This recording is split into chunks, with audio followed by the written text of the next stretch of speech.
example and the what I'm going to share with you later in this video, which I believe is going to keep, I really want to keep short, is really funny because it is a perfect illustration of why you shouldn't listen to people, including the professionals, in order to make your investment moves, in order to know exactly what to do with your money in this crazy stock market.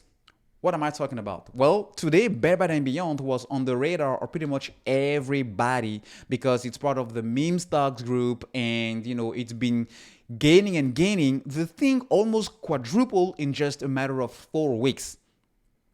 So it's just obvious that everybody, including mainstream media, is talking about it. Now, the thing is, Bed Bath& Beyond is rocketed again more than 30%. Actually, it was even to 80% on record volume, defying yet another analyst sell call. So the thing is, these analysts, and we're going to get into this in just a second, just issued a sell note, all right, a sell notice. Like the way analysts work, they do their research, and these are the guys that will obviously represent either the bank, either the research firm, and they have clients that are supposed to follow these calls, these notice, because they made the research, right? They made the research, so they know exactly what they're supposed to talk about, what they're talking about. And that's why in a perfect world, the client will tend to listen or give, some sort of volume or weight to those analysts just because of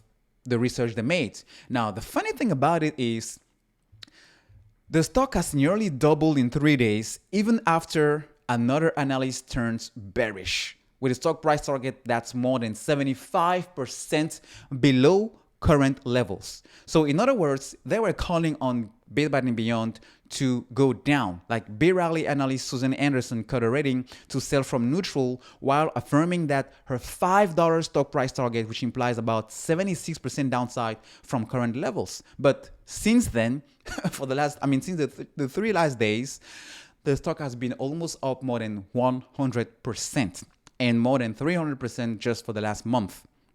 Of course, I'm pretty sure the call and the sell rate, the ratings that she's giving is based on fundamentals.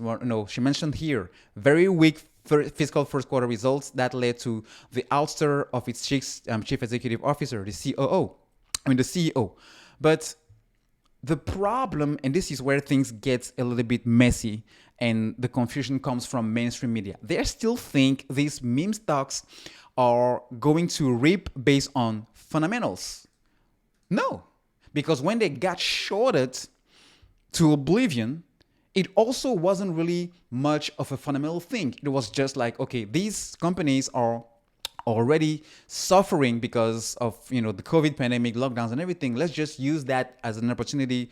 I'm talking about short sellers to make a ton of money off of the back of this. But boom, these companies did not go to the ground. These companies did not disappear. And as a matter of fact, because they did not disappear, it created another opportunity in the other side of the trade, which is called a short squeeze.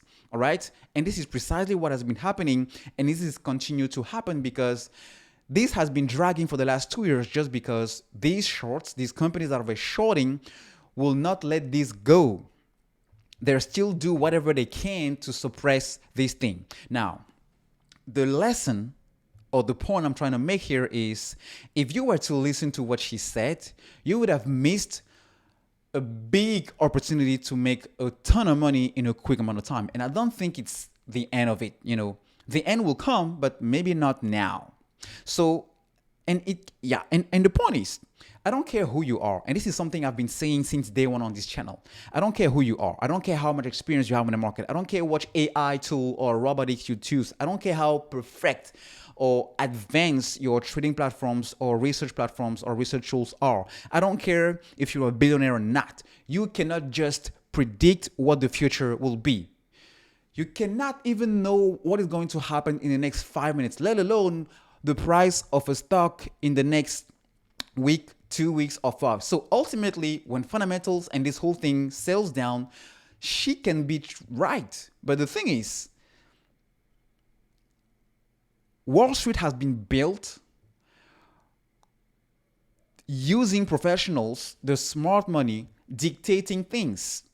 But that has changed since the last 2, 3 years, because right now you have to also take into consideration retail investors, people like you and I, who are also making their own research and that are not relying solely onto what bank X or investment banker said or billionaire Y said, because we also have now with the internet access to some tools to make our own research. So we have some sort of weight into this market, and that's why we're seeing stocks like, BBY, AMC, GameStop, explode.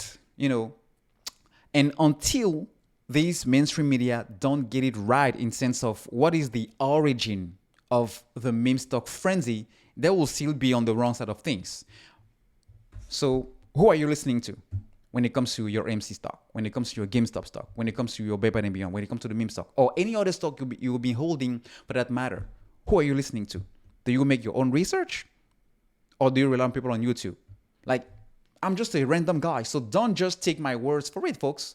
I'm just a random guy, a random dude on YouTube making videos, sharing my own thoughts, my own thought process, my own opinions. And a lot of times, pretty much 90% of the times, I'm wrong. But that's just the way the game is, all right? So I am begging you, folks, when it comes to AMC or any other stock, do not let anybody be your own researcher, be your own, final word to do whatever you need to do with your money. That's why financial education is so much important. All right. So I guess this makes a lot of sense to you, because we're going to need it as we get into the later part of this AMC short squeeze thing.